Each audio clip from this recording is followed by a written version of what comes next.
Live. This is the Jeff Santos Show on the Revolution Radio Network. Rebuilding America together. Now, here's Jeff. 33 minutes past the hour. It's the Jeff Santos Show that you are tuned into.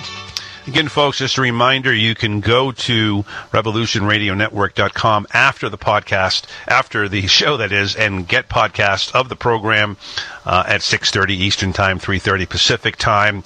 And, of course, that's where we go now, to the West Coast, to the Pacific Northwest, in the 206, where the Seattle sports fan will now have a hockey team that will be coming up in the fall, the Seattle Kraken. And, of course, I have a feeling that once the pandemic is over, our erstwhile reporter will be attending a game and maybe seeing a few bands when the Kraken are not playing. That's the time to talk to Mark Taylor-Canfield, the Renaissance man, here on the Jeff Santos Show. Mark, happy Friday, my friend. How are you? Oh, man, we're in the studio, and we're so excited about music coming back to Seattle. Check this out. Yeah, baby.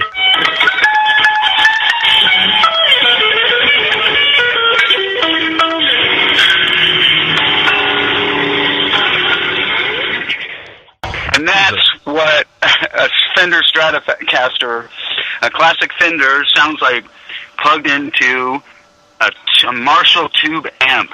It's like the sound that everybody wants to get in the music business, and it's what, when you listen to old ZZ Top and you got that really crunchy guitar sound, that's what you're listening to. It's just, it reminds me of a little bit of a Hendrix, another Seattle man. Oh, yeah.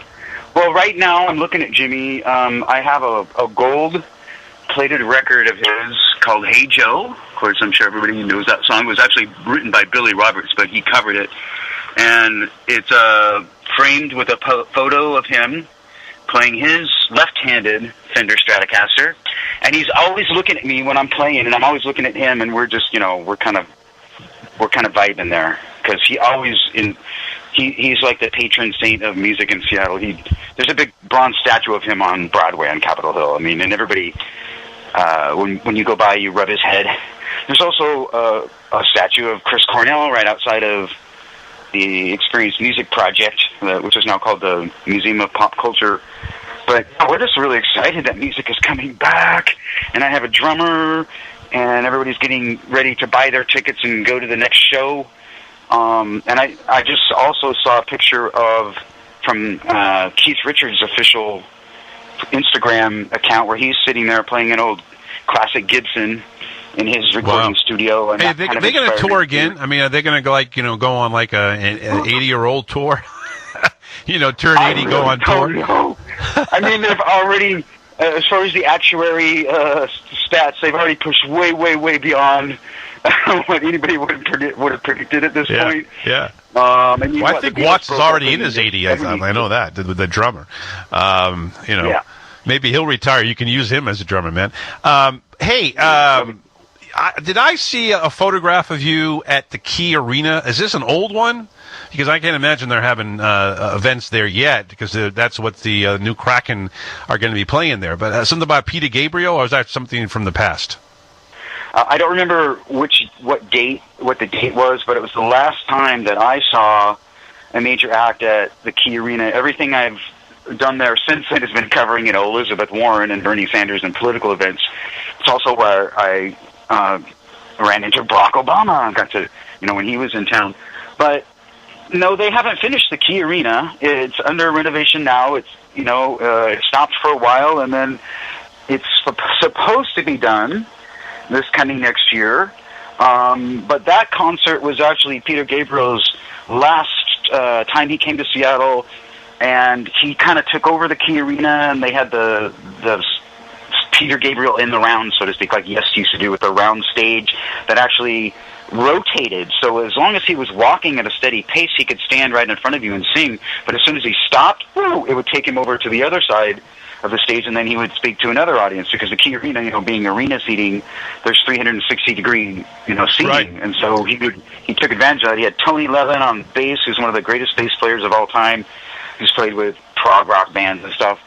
King Crimson and stuff like that. So he definitely had the show. He said that show was the tour that where he did all the things that Genesis would never let him do, because there was always this battle going on between him and the rest of the band about, we can't even hear you singing because you have that big hogweed suit on or whatever, Peter, because he was all about the theatrics and telling stories between songs and things like that. But at the Key Arena on his solo tour, he basically probably went broke on the tour. I doubt he made much money because he spent so much on it. But he and his daughter were hanging upside down, riding bicycles above the stage. I'm not kidding. He came out in a big plastic transparent ball that they bounced around. It was crazy. I mean, he just did all the things that he always wanted to do, and he thought, hey, I've got the money and I've got the time now, and why not do it? So I think that was a really historic concert, and I've always loved Peter Gabriel. He's always a part of that band Genesis, and I think their sound really changed after he left, so I just have always followed him as a solo artist. He's really been groundbreaking in a lot of ways. Remember when that video Sledgehammer came out? That was huge at the time. So, but I'm just excited about Seattle. I mean, El Corizon, the Showbox, El Corizon, this is way beyond what anybody expected in the music business that I know, even talking to the club owners. Because my friend that owns Lee Bar, he's not planning on opening his club again until maybe next year. But El Corizon, which used to be the off-ramp, and I saw Keith Emerson play a solo show there and watched him stab his B3 Hammond with knives and stuff there. And my band, the Galaxy Machine, we had a recording studio above there for years. So it was party spot, place where you get to meet rock stars and stuff. They are having shows this week. I'm not kidding you, Jeff. The governor has loosened the restrictions in 7 counties in western Washington. And some of them, like Martin Luther King County, were one of the first counties to have the outbreak and really suffered more than a lot of places. But there's been a big push to get into phase 2. So he's allowing 25% occupancy in restaurants, bars, music clubs, and some of the clubs are saying, hey, let's do it. And also I'm seeing that other bigger theaters like the Washington Music Theater, which people call the WAMU, but that has nothing to do with Washington Mutual, the bank that failed. Well, I mean, are they saying that they're opening up this weekend or anytime soon? Because, again, we had Dr. Fauci, giving some thoughts about, Super Bowl weekend and Super Bowl spreader, as Harvey Kaye and I were talking about earlier. I mean, is Jay Inslee, a Democrat progressive, talking about opening up this, soon? Or is this a 3 months from now kind of scenario? And he's taking it regionally. So in the majority of the state, where they're still in phase 1, so they're not allowing this. But in a couple of counties, and Martin Luther King County, where Seattle's located, happens to be one of them, he's allowed folks to go into phase 2, which allows for 25% occupancy. Now that's obviously not enough for businesses to make it and for bands to make money.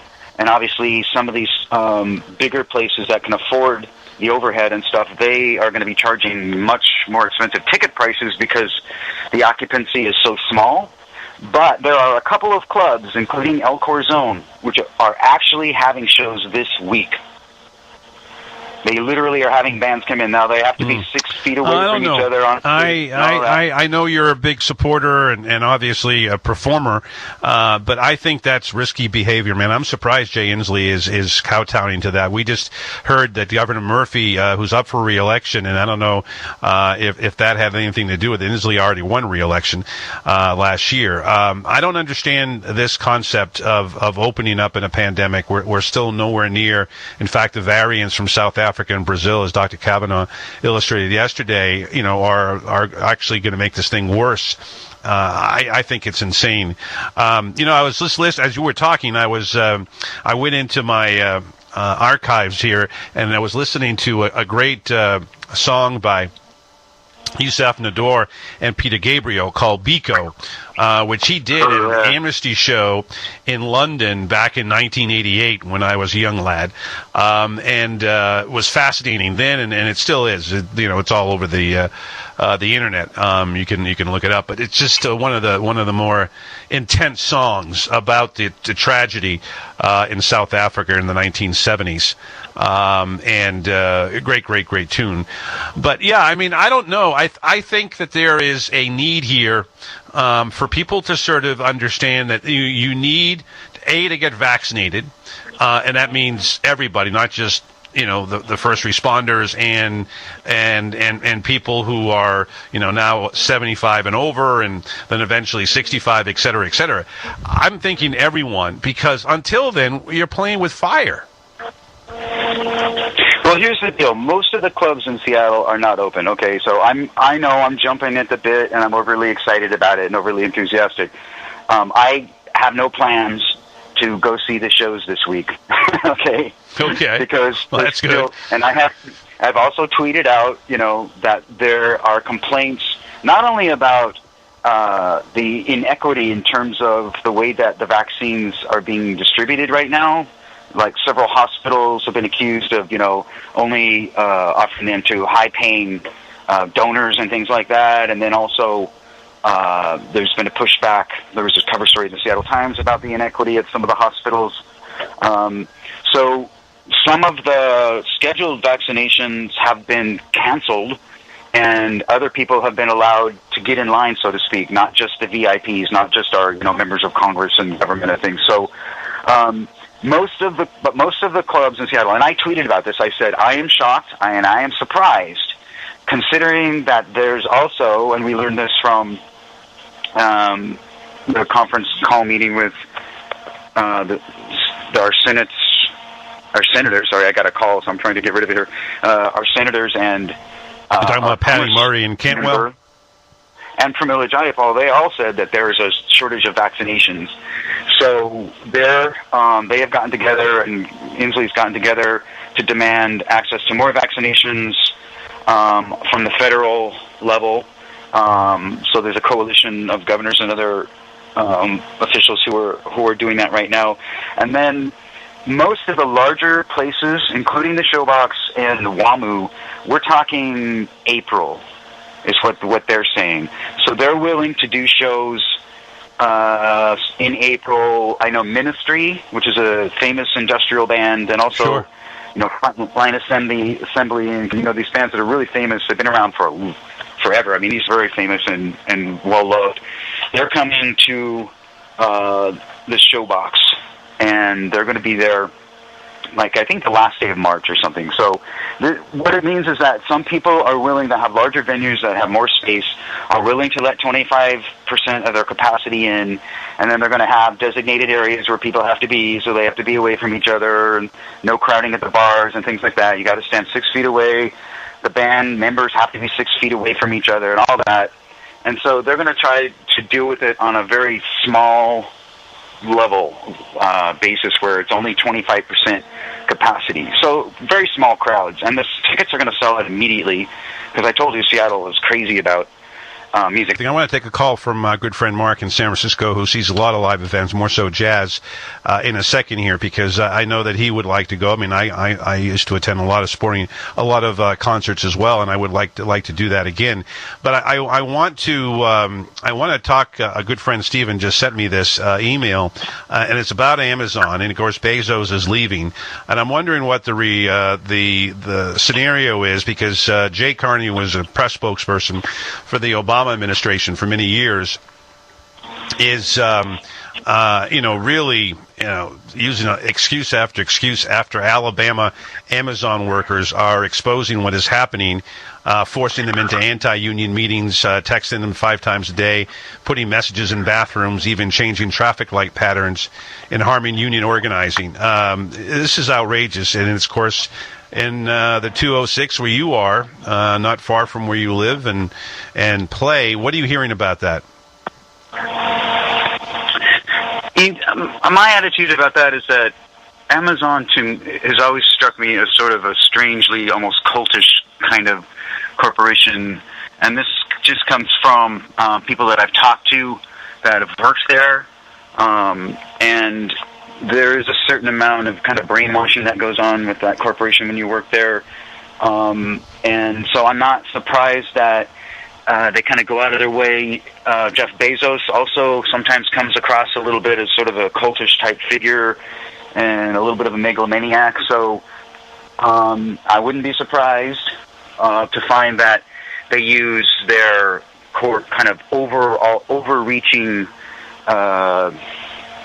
dominating kind of attitude, just like they've used in the market, in the economic market, against their own employees. I mean, that just seems to be, it's about being big and powerful and all-encompassing and owning everything and running everything. So, yeah, that would kind of fit into the scenario of, I know that one of my friends, told me that she was advised when she got a temporary job there at Amazon right after she graduated from college that, they told her, during orientation, Amazon is not the most popular company in Seattle, so it might not be, the most popular thing to talk about when you're with your friends, So they literally understand that they have a large opposition in this city, and it's still been a battle trying to hold them accountable in terms of paying adequate taxes and the way that they try to bankroll candidates for the city council. And, once again, it's this kind of monopoly capitalism kind of attitude where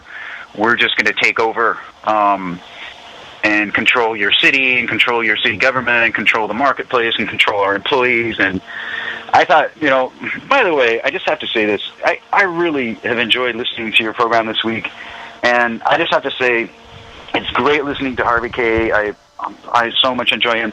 My favorite, I think, still is Herb Boyd. I just love to hear him on your show, and kudos to you for getting him to do that, because, man, he's such a great role model and such an inspiration to me. I just love to hear what he has to say. The guy's got a heart of gold. And I love his fantastic. Books are so good, too. I just turned on some of the folks at Democracy Watch News onto his book about Baldwin, and they're reading that. So, and, his book about Detroit is amazing. The guy is an amazing guy. So I just wanted to say, you guys do such a great job. I swear you are the best progressive talk available out there. Oh, thank you, man. I really appreciate that. People like you and our great contributors from Joe Sandberg, who preceded you today, and Harvey Kaye and Rob Scott and all that, and the great group of listeners, which I want to take you to right now, including our good friend Mark, who again goes to a lot of venues in the great city of San Francisco for jazz. I wanted to bring both of you Marks in here, Mark, because from California, is that to me it's extremely important to get these small businesses, these venues, these rock clubs, these jazz clubs back again. But I think it's crazy to do this within a 3-month period. Are you going to go to a jazz club if it opens up in the next month in San Francisco? No, I'm not. I mean, I'd love to. I'm just going to wait till it's safe, and I don't feel safe even going out of my house. I'm 67, and until I get vaccinated, then I may consider going back to seeing my music. I love jazz. I love the guitar players in jazz and the saxophone players. There's so many good ones. But no, I'm going to be very cautious. When Mark was talking, he was talking about his guitar, and I remember. I don't know if he's ever played what they call the Holy Grail, the Gibson 1959 guitar that Peter Green made famous. But he made that guitar famous, and also Albert Collins, they called him the master of the Telecaster. Both of those guys I got the privilege to see. They were amazing, and they made those guitars famous. MTC? Well, you and I could talk all day long about guitars, believe me. I'm a total gearhead. I love recording music and producing and performing music and all the instruments that go along with it. And what you're talking about are a couple of classics. Now, we all have our favorites, right? I was actually, when you were talking about guitar and saxophone and jazz, 2 names jumped in my mind immediately. Wes Montgomery and John Coltrane, just people that I can't get out of my head no matter how hard I try. And Mark, the two I have two guys that guitar, by the way. You know, the two guys that modern day jazz guys that I really like is Peter Bernstein and Eric Alexander. They are totally amazing. If you go on YouTube and watch these guys perform guitar and sax, right now, I'd say he's the best jazz guitar player, and Eric Alexander is by far the best saxophone player. Definitely check that out. I always appreciate good tips on music. That's what, how I got to be a better I've heard of musician. Eric Alexander. Great stuff. Great. Hey, I wanted to tell you I have played. Look, so I live in Seattle, and there's a very famous place here that nobody knows about except for, people like Keith Richards or whatever. And it's called Emerald City Guitars, and it's world famous. It's a very small kind of shop in a basement down in Pioneer Square. You don't even know it's there. You have to buzz yourself in and all that kind of stuff. And I walked in one day, and they in the back, and it wasn't even in a really fancy case. Like I am such a fanatic about guitars. I have some classic guitars like the one I just played, and I literally have a glass case for it. I literally it is a wooden cabinet, but it's got a glass window. I put it in there, and that's safe, and it's it's perfectly the humidity is climate controlled and all of that, and that's just how I am. When I went to their place, the Emerald City Guitar Shop, they had a cabinet way in the back, and it didn't look fancy at all, but it did have a glass window so you could look in there. And I look in, and there it is. There's a Gibson, right? And I knew what it was as soon as I saw the price tag because it said $80,000. Oh, my God. And then I knew what it was. Well, you know how good a guitar that is. Well, and they had a Telecaster there, too, though, that was a classic from, it was actually not as old. It wasn't the famous Gibson jazz guitar. It was actually from the 70s, but it looked like somebody had played it once and then put it away and never touched it again. And I played it for a while, and the sales guy came by and said, "You like that one?" I'm like, "Yeah, it's kind of cool. I don't normally play Telecasters because they have to have this twangy kind of. It's really good for country rock and stuff or blues, but it wasn't really my sound." But he said, "Well, it's only $40,000, Well, that's a lot of money. A lot of the one second. Let me say goodbye to Mark here. Sure. Mark, appreciate your calls and comments today. Thanks, Mark. And appreciate you giving us this perspective from the jazz thing, and I think people should follow your lead. Thank you, my man. Just about a minute left here, MTC. Go ahead. You were going to say something. Well, I have some very expensive guitars, and they're in a secure location and all that. So, but they are in some cases you get really lucky. Okay, so I had a cousin who brought me a Fender Stratocaster and said, "I don't know what this is, and my aunt gave it to me.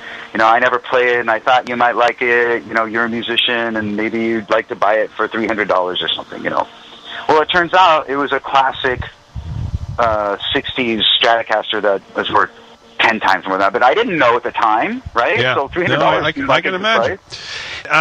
You have yourself a fantastic weekend, but be safe and stay inside. I don't know who you're rooting for in the Super Bowl. Do you have a pick? It's hard because the Seahawks, so I'm trying to get over that. But Tom Brady, so there you go. Okay, so there you go. I think you and Russell Wilson are picking the Buccaneers and Tom Brady. Hey, take care of yourself, man. Appreciate it all. I know our good friend Wayne next time wants to get some information on Bob Marley, and so maybe next week we'll talk about that with you. All the best, my man. All the best. All right. Have a great weekend. See you later. Yeah, see you later, man. Rock on. Rock on, and stay safe, MTC. Look, folks, I just wanted to use this time. It's been a really great week of guests, and particularly over the last couple of days with Harvey Kaye and Rob Scott. But I want to thank all of our great callers, and Peter and Stephen and Mark and Rudy and John. And if I missed anybody, I apologize. I think that what we are trying to do here on the Jeff Santos Show is not only educate the general public, but we're trying to advocate for a progressive America. And we need to do that every day. Keep on fighting, folks, peacefully. I want to thank Ron Kreider for producing this broadcast. Have a great weekend, folks. Go KC. Have a good game, Brady. My name is Jeff Santos, and I gotta go. Thank you, Ron, and good afternoon, Americans, and welcome to the Jeff Santos Show. We are live in Studio A here in southeastern Massachusetts and the South Coast. Great to be with you today on this Tuesday edition of the Jeff Santos Show. Today, we'll start off with our good friend Piper Winkler on our 20-something Tuesday feature. She, of course, at Harvard University, a former Bernie Sanders volunteer staffer. We'll talk with Piper at about 3:34, 4:06. Harold Meyerson will join us. He is, of course, the great American prospect writer, worked in Los Angeles, if you heard yesterday, nearby with Alan Minsky when Alan Minsky was at Pacifica Radio in Los Angeles, so there's a connection there. In fact, we're going to make that maybe a potential Monday connection. Harold potentially moving to Mondays. We'll have more on that in the next couple of weeks. At 4:30, Robert Craig, who we look to be doing an hour with starting in December. He will be with us at 4:34. At 5:06, our good friend Maria Tomlinson, Badass Teachers Teacher Tuesday segment. Get the latest on what's happening in her part of New Jersey, South Jersey, and what the educators are doing. A lot more people looking to have more hybrid or what I think is just strictly remote learning. No schools. It's ridiculous to have a couple of days a week. We should eliminate all of it. And at 5:34, we will wrap it up with our good friend Mark Taylor-Canfield, the great Renaissance man of the Jeff Santos Show, musician, activist, journalist, all that wrapped into a great dude from the Pacific Northwest. We'll take your phone calls, of course, at 800-406-6560. You can email me, jeff@revolutionboston.com. Remember, Jeff with a J. And you can, of course, follow us on Twitter, post there, at Jeff Santos Show, on both Facebook and Twitter. Again, a reminder, I'm more likely to be on Than I am on Facebook, but I respond one way or the other.